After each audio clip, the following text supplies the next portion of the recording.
Okay, welcome, David. For those of you who don't know him, David Bradley is the BC Director of Birds Canada. Birds Canada has been a great partner to us in more ways than one, along with doing things like presentations. David also is a contributor to our Nature Notes columns, which is wonderful. Either David or the staff that he gets to write the columns, one or the other. So that's very helpful. David has been interested in birds as long as he can remember. Small child, yep. Prior to his current role as BC Director of Birds Canada, he completed a postdoc at Birds Canada head office in Ontario and the University of Guelph on the migration and breeding phenology of tree swallows. He conducted his PhD research in New Zealand on the ecology and conservation of an endangered endemic bird, the North Island kopeckle. I don't know what that looks like. I'll have to look it up. It's like a crow, basically. It's got short ears. Really? Yeah. Oh, cool. Excuse me. He's also been involved in behavioral studies of neotropical birds in Mexico, Costa Rica, Panama, and Colombia. Now, in 2025, Birds Canada conducted a study on Iona Island. There's a big thing going on with the wastewater treatment plant there, and they used the MODIS wildlife tracking system, which is normally used for long migrations, thousands of kilometers. They can track birds, but they can also use it for small local things. So they use that to track tree swallows, their nesting, foraging, and what else are they doing? Feeding. Yeah. And that way they have the information that they can provide when it comes to designing the wastewater plant to make sure that there's habitat preserved for the aerial insectivores like the tree swallows and the swifts. So that's what we're seeing tonight. It's using MODIS to track the tree swallows in Iona. Thanks, David. Well,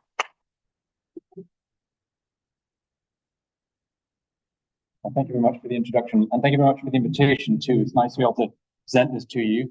I've always been sort of wanting to present this to people because when we came up with this idea to track tree swallows at Iona Island a few years ago, we knew we wanted to involve the public and involve volunteers in the project. And so really the ability to speak now for the culmination of the whole study, we actually have some data now, we can present it. And so it's my absolute pleasure to present this to you right now. And I want to take an opportunity here to acknowledge my co-investigators on this study. At Birds Canada, we have a person who deals with, she's a manager of the MODIS program in Western Canada, Amy McDonald, and she's been instrumental in this study. And the technician on that project, Iona Island as well, they're amazing at what they do, and I have to give them great thanks right off the bat, just before I present anything else. But I want to tell you a bit about the MODIS wildlife tracking system before I get into tree swallows. Next slide. There we go. So understanding migration is a very complex procedure. A lot of birds migrate in Canada. I think 80% of the birds we have in Canada migrate away from Canada in the winter period. Understanding the full life cycle, when the birds breed here, they migrate, period, and then they spend the non-breeding season further south, and then they return on migration. They face multiple conservation threats throughout those periods of their life. Understanding where the birds go, how long they spend, what routes they take, is very important to conserving birds and really tackling those threats throughout the life period. This map on the right shows a tree swallow that's from All About Birds on the internet, showing the breeding in pink, the migration time in yellow, and the non-breeding period in blue. And it quite clearly shows those three distinct periods, but of course, linking those three different periods of their life, they have to take different routes to get between those different points. So understanding how birds do this and following them and looking at where they go has been a crucial part of migration tracking for hundreds of years, I should say, I'm sorry. If you go back to some of the early studies that were done in Europe, they noticed that white storks turned after the winter period, and they saw one or two had spears stuck in them or arrows stuck in them from hunting down in Africa. And they had lots of myths and theories as to how those birds got that arrow in them. And only through the, marking the birds with rings or bands were they able to sort of shed light onto where those birds are going through recaptures throughout the time period. Can't see the next. Tracking technologies, and I spent a bit of time talking about now, Traditionally, banding birds, I can see that black ball in the top right there, top left, I should say, is the traditional way that they would track birds. So there's uniquely identifying a number on each individual metal ring that a biologist would attach to a bird's leg when they trap them. And then when that bird is caught again, either at the same place with its banding station there, with the banding station somewhere on migration, you can really link the 2 points in time where that bird was. So that's been the traditional way that birds were marked. Since then, there's been an evolution of tracking technologies. The first really strong tracking technology that came around after banding were called geolocators, or geolocating devices.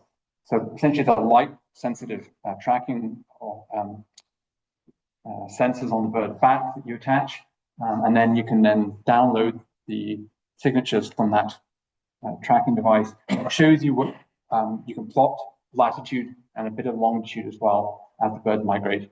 But you have to recapture that bird, much like a band on a bird, in order to get that information. Satellite tags, such as we have in the Longo curlew, attached a few years ago, is a different kind of tracking technology, and they emit a signal that a satellite detects, and then that's then sent to a server, and you can download on the internet. So you don't have to actually recapture the bird. So that's a benefit to that technology over something like a geolocator or a band, but it's much more expensive.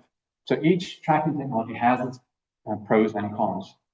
The technology that I'm going to talk about now is called MOTIS.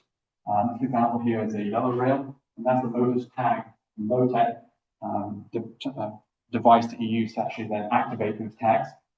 And I think that is a whippoorwill in the bottom left corner. That's got another tracking device on, known as the VHF tracking device, and I'll tell you about that in a second. So enter the MOTIS wildlife tracking system. How many people have heard of MOTIS in this room? I know Anne has. A few others? Not many. Okay, that's great. So I can tell you about it now. It is an international collaborative research network. So that the main thing in this is that it's collaborative. Is that every researcher contributes their time and their resources towards putting up stations for tagging birds, bats, or butterflies. And then they contribute the data towards a greater pool of data that can then be analyzed collectively. And the reason why it's so important, collaborative, is that this technology is very expensive. And to put those tracking devices on the Longo curlew that I mentioned, that's $3,000 to $4,000 per tracking device. So not many researchers have the sorts of funds to track more than one individual. It's not much of a study with one individual, so you need like 10 as a minimum. So you're looking at $30,000 just for the tracking devices, if you're tracking that way. Bands, putting them on birds, those are cheap. It's a matter of pennies per band, a bit more, takes a lot more person time to attach them, so it costs less money, but it's hard to catch them again. Whereas MOTIS wildlife tracking system is something in between, so it's not that expensive, and by working collaboratively, you can maximize the research benefits. When I say that it's coordinated, that's because everyone shares the data. And it's used primarily for research and education on the ecology and conservation of migratory animals. So not just birds, but it's also been used on bats quite extensively, but also on butterflies. There's been some fascinating studies on monarch butterflies where they managed to track their migration between Eastern North America and the wintering grounds in Mexico. And just if you're interested, MOTIS, why do we call it MOTIS? Well, it's Latin for movement or motion. So that was chosen for the name of the MOTIS wildlife tracking system. This really came about in Eastern Canada. It's the product of Bird Studies Canada and Environment Climate Change Canada, and a research at Acadia University called, name. Anyway, they devised the MOTIS wildlife tracking system in about 2012. And since then, it's been a flagship of Birds Canada's work. So at the moment, this map really shows connections between breeding ground and non-breeding ground. It's colorful, so it looks really nice. But that really shows the connections that MOTIS has really made. And right now we have 2,397 individual MOTIS stations, and I'll describe what MOTIS station is in a while. We've tagged tracking devices for 485 different species. That's birds, bats, and insects. We've tagged almost 63,000 individuals. So there's quite a few animals have been tracked. 34 different countries have been part of it, over 1,000 projects, and it's resulted in 271 individual scientific publications alone with this technology. So the output's been fairly good. So I'm going to take a step back to tell you a bit more about radio telemetry. So a lot of you have probably seen those famous images of people driving around in jeeps in Africa following elephants around with those big antennas. Well, this is the technology that was invented back in the 60s, and that's VHF signal. So that's a similar signal that we have from the old television sets. And so you have an antenna that detects those signals, VHF's very high frequency signals. And basically, the receiver can pick up signals that are emitted from these tracking devices. 123 is a number that's given to that tracking device. These are uniquely coded devices that emit certain. It's on the frequency frequency is the same for all tracking devices. They have IDs associated with them, and so whenever these antennas pick up the signal as the animal passes by, usually about within 20 kilometers of the receiver, then that signal is received and there's a unique identifying marker of that device. So this technology has really evolved in the 60s. It's been around for a long time, and really Motus is a culmination of a lot of hard work that's gone into developing this. The Motus philosophy is such that to harness the collective power of each individual research project. So that's the goal, really. So it's each individual research project has its goals, but the collective good of the network is because it is a network and you share the data. It's one massive coordinated effort that can expand the scale and impact of everyone's work while maximizing scarce research funds. So every researcher is limited in the funds that they have, whether that's because they're a small organization or a lab at a university with only a certain amount of funds. And those funds tend to go up and down every year, so there's no long-term funding. But if you have a network of sites where there's receiver stations up and down the country or the hemisphere even, then you can share that burden of the cost of establishing an array of receivers.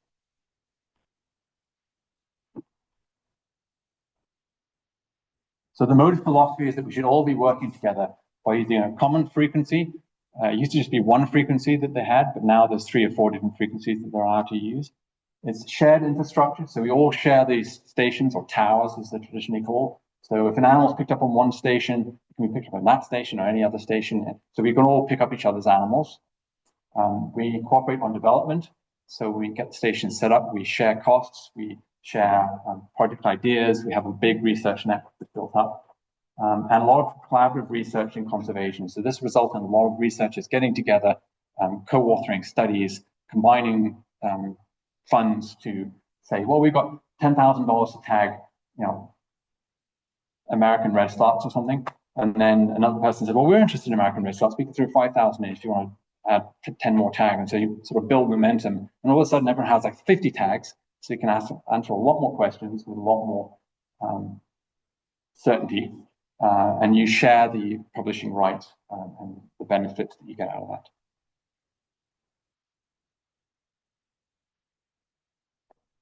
So I mentioned it's collaborative. There's a bit too many slides on how collaborative this is, but allows us to allow the smallest available tracking devices. And these can be either battery powered or solar powered. And I'll show you some photos of the solar charging devices we have. They're even small, less than 0.2 of a gram. They're so small now they can attach them to monarch butterflies, as I mentioned before.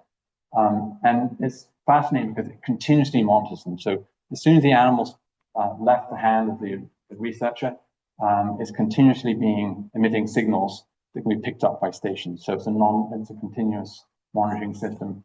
It has very high precision. So when you pick up a signal, you know for sure that it is that individual.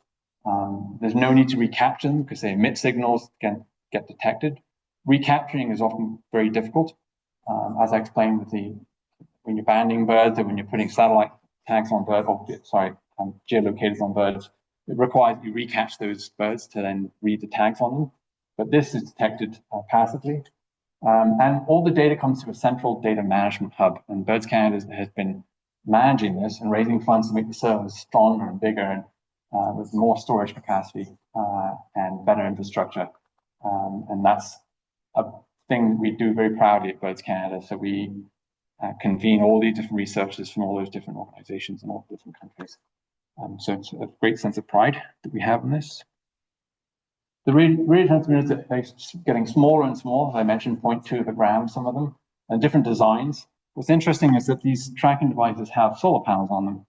So those are little solar panels like you'd have on the on top of your house, for example, or your fancy car or something that has a radio solar panel that allows it to collect energy from the sun, so that it doesn't have to have a battery that has to be recharged. So that means your device can get smaller, which means you can put them on smaller birds. They put them on hummingbirds now, believe it or not, you wouldn't believe it, but or monarch butterflies, for example. Explain that. The receiver stations are quite simple. So it's basically it's Yagi antennas. So usually it's a 3-array receiver station, and they can be put in any existing structure. And that's the nice thing is that if you have a house, you can volunteer that house to be have a motor station attached to it, and then you just need a power source and the internet connectivity that helps as well to transmit the data back to our central server. As I mentioned, they can be solar powered or standard power supply with batteries, so they can be put up pop-up stations, we call them. This one on the right here is a pop-up station where they're set up temporarily, for example, up in the Arctic, and taken down during the winter period.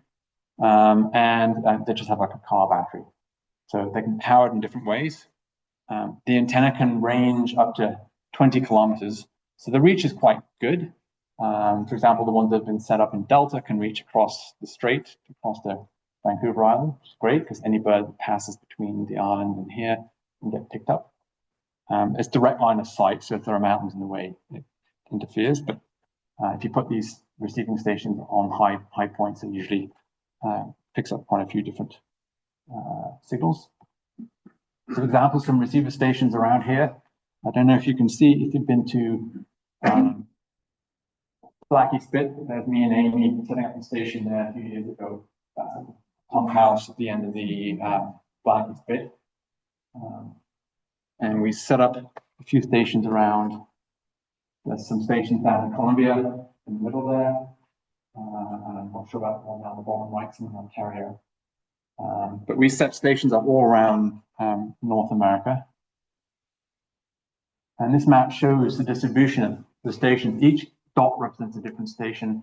The reason they're different colors is that's just the different frequencies that they can receive. Traditionally, all the yellow dots were the only one frequency, but since then, some other manufacturers that have come on the scene that use different frequencies. So you can see it's quite a large spread, largely in North America. That's because it was set up in Ontario originally, and with a lot of funding from US partners. That's one of the reasons why the US is so well represented. Europe also has got on board the past few years, and so there's quite a strong representation in Netherlands and Britain. I'm sort of trying to push the development of motors in South America now. So there's quite a good network that's been set up in Central America and Colombia. There's some very strong partners down there. And I was recently at a workshop down there, and we'll be going back for another workshop in a few weeks' time, actually, to set up new stations in Colombia as well. So it's expanding, and we hope this will continue through time. If you look at the number of Motus users back in 2015 or 2012 when it started, there was just one, of course, but the number has been growing substantially. Now there's over 3,000 different users of the Motus network system, so that's very good growth.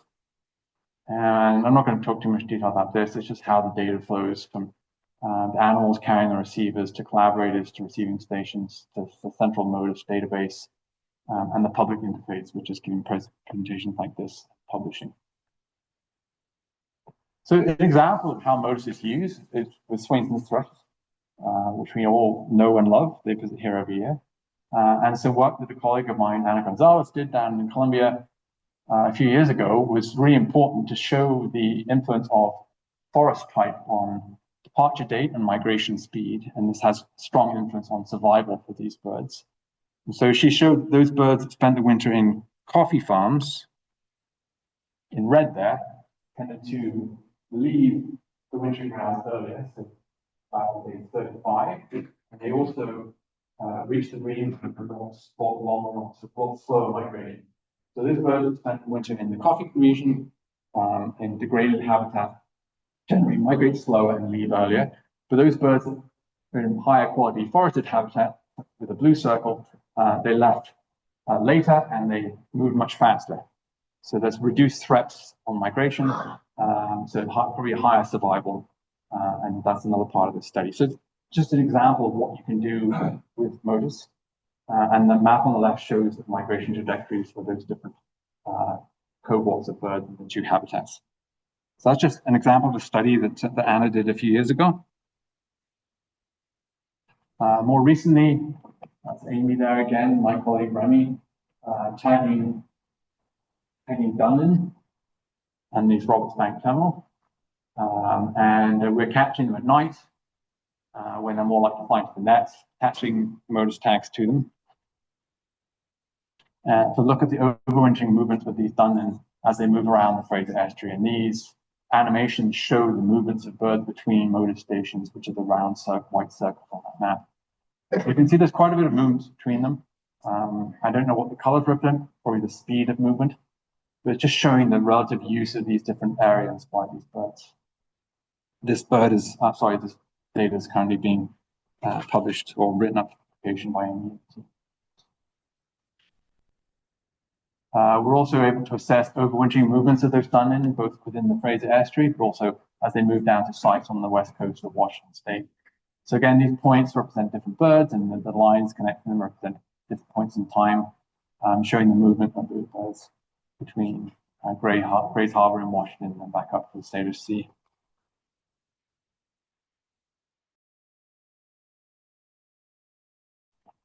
And we've also looked at Western Sandpiper in collaboration with Environment Climate Change Canada. So again, showing the movement of swallows about Western Sandpipers, and really it's been quite revealing to show those birds that were tagged up in the lower mainland or on Tofino, those two red dots, Tofino and Roberts Bank, how they moved throughout North America as they migrated south. And traditionally it was thought that they followed the west coast, but we've shown quite clearly these birds move right across the United States. And those are those random birds that you have showing up in northern Florida sometime on migration. They're actually birds that spent the winter or the migration period in the lower mainland. So, and in the Gulf Coast of the US as well, Texas. So really interesting linkages that you can reveal by these tracking devices. Okay, on to swallows. So a few years ago, as I mentioned, we became involved in the wastewater treatment plant upgrades and consulting with Metro Vancouver as they were designing this big upgrade to the sewage ponds. And I thought it would be a good idea to pay attention to some of the birds that we know are being monitored by the Delta naturalists, the Cascadia bird box team, through their bird box program there. And so I thought, well, it'd be good if we can actually look at how these birds are using the site, how they're moving around the site, what they're catching, what they're feeding, what the survival rate of their young are, what the migration characteristics are in terms of when they depart, where they're roosting. We didn't know where these birds roost at night. We assume they return maybe they're roosting in the boxes, maybe they're roosting in the reed beds nearby. We didn't really know that information. And we want to find out a bit more about the threats that these birds are facing on the wintering grounds as well. I'd heard anecdotally from speaking with Peter and the Cascadia bird box team that survival rates were generally quite low, and the thoughts were it's because of the birds being cooked in their boxes, unfortunately, on these hot summers that we've had. But I want to have a look at whether or not the threats they're facing, either through turned out contaminant load on the wintering grounds, or for other threats they might face, might be causing these low productivity seasons. On the left, there's a picture of the motor station that's been set up on one of those container boxes. You probably don't see this when you go to Iona because it's tucked away to the left. And when you first enter the sewage ponds on the right-hand side on the road, it's behind the overfill lake or pond on the left. So people don't pay much attention to it. They think it's just a shipping container, but that is filled with Ocean Networks Canada's earthquake sensors. So we partnered with Ocean Networks Canada because it's power source there, and there's internet connectivity. So they allowed us to establish a shore station, which is you see on the left there. And that's a very elaborate station that really is the brains behind a lot of the work that we've done. And on the right there, of course, that is a tree swallow about to land in one of the nest boxes. I think it's at Long Point, Ontario, actually. So I mentioned the receiver stations that we use traditionally. So it's tall masts with big antennas on the top, comes down to a central brain box or sensor station, and that's meant for detecting birds over large distances, so 15 to 20 kilometers. The CTT nodes, so CTT Cellular Tracking Technology is the company that makes these nodes, and the nodes are much smaller, they're about that big, they have solar panels on them, and have a small antenna that pokes up at the top, and they're meant to detect birds in a range of 1 to 200 meters. And so it's never going to detect signals that are 20 kilometers away, but it's much better fitted for detecting local scale movements. Those big antennas are not fine. It's like using a pencil versus what's the right analogy here? A difference between fine scale versus broad scale. And this is an example of how it was first established in Montana, and it was first used down there, to really look at very fine scale locations and movements of individual birds over territories. So we thought we'd adopt this technology as the first for birds Canada, the first time it's been used in Canada. And so we established that at Iona. And as part of an insect and swallow study that we started in 2013.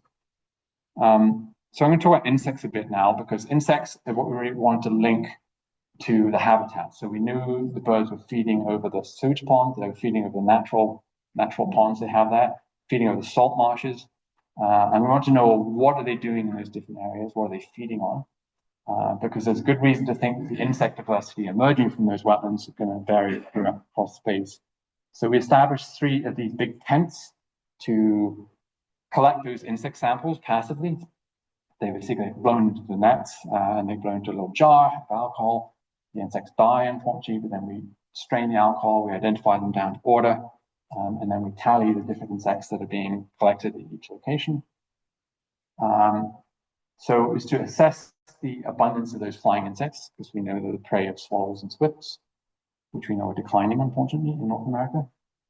We're going to examine habitat use and movement of those tree swallows. So by tagging them with those transmitters and establishing those nodes around the sewage ponds, we can look at low scale movements to see where they're feeding in relation to the insects that are available based on the tracking we're doing. And the whole point of this was to inform habitat management and park design during the wastewater treatment plant upgrades, which, as I mentioned, is happening over the next 10 years or so. So those are the nodes that we set up on the left. It's a close-up of one of the nodes with the antenna at the top and the solar panel down below it. The bottom left is the info station right at I believe that's there, with the mobile node at the top of the kiosk. Those purple squares on the map there show the locations of each node that we set up around the ponds. The red stars represent the nest boxes that we trap the birds at using a nice little device, again, that the Cascadia Bird Box team helped me produce in order to trap the birds. And then after we monitor those nest boxes and then extracted the birds from the nest boxes at various stages of nesting, there's Amy on the left there, handling one of the tree swallows, and then basically measuring it, collecting basic morphological measurements, and putting the tracking device. That's my daughter in the middle, who I just wanted to show an example of. She was enthralled by a tree swallow. She loved it so much. She wants to go back again this year and trap some more swallows, which we may or may not do. And on the right is myself in the red jacket, Amy, and my daughter Sophie again. And so that's our setup, where we catch the birds and ban them. So that's what we did in May last year. Some close-ups of the kind of procedure that Amy would do. She's very skilled in attaching these modus tags. We use stretch magic cord to pre-tie these backpacks, essentially. There are certain sizes depending on how much fat and how large the birds are. So we pre-design the loops, because it takes a while to do that. So we pre-make them, small, medium, and large. We catch a bird, assess how big it is based on its mass, and then we choose a device like that. That's an example of the CTT tag we attach to the birds with the solar panel on the back. And then antenna about 8 centimeters long emits the signal. It's picked up by the receivers. In the end, we deployed 20 different transmitters, evenly on males and females, around the ponds. All of them were successfully detected by Iona after we released them, so we knew they worked. Those 20 birds, 14 of them were detected around Metro Vancouver or somewhere on southbound migration. There was a convergence of nearly all the birds in July near Salt Lake City, Utah. And this is very interesting. We know this is a high productivity site for a lot of migrating birds, not just tree swallows, but a lot of birds do what's known as molt migration. So as birds are migrating, they also choose to molt their feathers. Not all birds do this technique. A lot of birds molt after they've migrated or before migration, but some species do this molt migration where they'll migrate for a little while and then they'll pause for a week and a half, 2 weeks while they molt the flight feathers. And it seems that they might be doing that around Salt Lake City because they spent almost a month around Salt Lake City. This is very interesting. I know that, and I've read a lot about, because the water levels in Salt Lake are going down so much, and there's so much inappropriate use of water in the American West for irrigation, fruit and vegetables, and being wasted, that's leading to a high contaminant increase in these salt lakes. And that's being passed up through the food chain, through a lot of insects. And whilst we have no way of assessing this, I suspect that these swallows are feeding on insects that are emerging from those wetlands with a high contaminant load. And that could be affecting survival and reproduction, future reproduction of these birds. These carryover effects that we tend not to think about really would be affecting tree swallows. So this is something that would take more investigation and more research. We also noticed that they were also congregating around Chihuahua City in Mexico. There's a large expanse of grasslands in that area, which is a bird foraging area for a lot of migrating birds. A lot of birds from our great prairies spend the winter in the Chihuahuan grasslands as well. So this area, unfortunately, is being used for agriculture quite extensively. And there's pesticides being applied, so there's also a threat to a lot of species like swallows. So it's only through this tracking that we're able to identify these potential threats these birds are facing. And we saw one bird went all the way down to Puerto Vallarta and Jalisco State. And those birds are currently on their way back. Some of them have returned. So this is showing a bit hard to see, time on the x-axis from April last year all the way through until March this year. On the y-axis, all the different stations. Unfortunately, I couldn't get to sort by latitude with Iona at the top and the furthest south one in Mexico on the bottom. They're all sort of jumbled, unfortunately. But it's showing the detections, individual detections of each of the tags throughout the year. And there's a few that I just wanted to highlight. This is the one down in Puerto Vallarta. That's the one in Jill spent time down. There's also some detections late February, early March, or late February in Washington State, just south of the border. And at the top, you can see those are the ones at Iona. So there are birds that returned to Iona already in, I think that's early February. And right now, early March, quite a few detections. If you look at the top bar there, it's like solid, which means a lot of detections during those days. So birds are back, which is good news.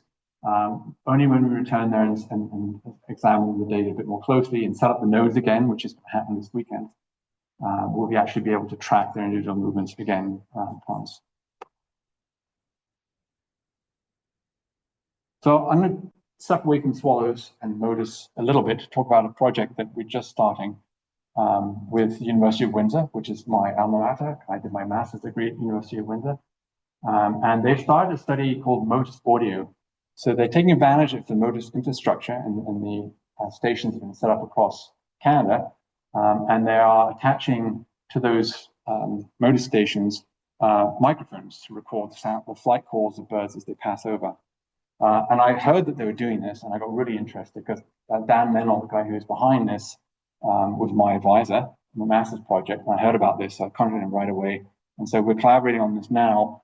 And it's very, very interesting. So microphones just point up in the sky. They record flight calls. So a lot of birds, as they're migrating, produce chip notes, high frequency sounds, just to maintain contact. They're not displaying on a territory or to find mates. It's just contact when they're migrating. But these are individually species-specific sounds. So by establishing these microphones, they're able to track the migration of individuals as they arrive. And you can look at pulses of arrival across Canada. So this is a poster they presented at a conference recently, just showing the project in general. So these red markers are approximation of where the stations be set up across Canada. Over 300 of these stations are going to set up across Canada. Those spectrograms on the left there show the individual, those flight calls that white-throated sparrows, American redstarts, and wood thrushes produce. As an example, the actual recording station is up on the left, basically a cone on a plastic box with a protective cover on the top that points up and it just detects those signals. And the reason I'm presenting this, and allows you at the end to produce species, each one of these is individual species based on the detections. It's all AI generated automatically. So the sounds are identified by a machine learning algorithm that then spits out this. So across time, which is the graph there, they can show how many species are being detected. You can filter by species. So swings and thrush detected on these days at these locations. So it's very valuable. I don't know how many of you wondered how many migrants are flying over your houses. I wonder that all the time. I hear these chip notes. This is a great tool to then elucidate some of those patterns. And the reason I ask, are there any privacy or data usage concerns? That's one thing I was concerned about. If I'm going to set one of these up in my back, I'm trying to sell it to you, by the way. If you're going to set one up in your back garden, people are concerned about having a microphone there that might record sounds from the house and stuff. And I was like, well, I don't want to record my kids screaming and stuff. But it won't pick that up, won't capture human speech, because these sounds that birds produce are quite high frequency, not quite high as bats, but they're definitely above human speech. And so they're not recording those sounds at all. So if you're concerned about that, don't worry about it. And it has to be within Wi-Fi range of some Wi-Fi that you control. And it's about 12 gigabytes of bandwidth that you need to use per month, which is quite low. Most internet plans give you hundreds. 12 gigs a month is not too much. The reason I'm doing this, I'm looking for volunteers who might like to take part in this. I volunteered to set up my house this April, and I know the graduate students who are doing this project have asked for more locations. So if anybody is interested in finding out what birds are flying over your house on migration, spring and fall, feel free to let me know afterwards, and I'll try and connect you to them. So yeah, thank you so much. First of all, I want to thank funders, mostly Sticker Foundation and Environment Climate Change Canada, which have been instrumental in paying for a lot of the costs for the Motus network to be set up.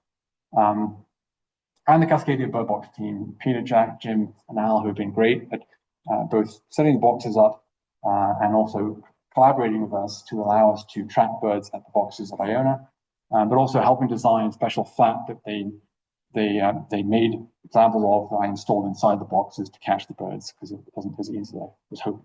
So thank you very much to those individuals. And thank you for listening to friends. I know, happy to answer any questions.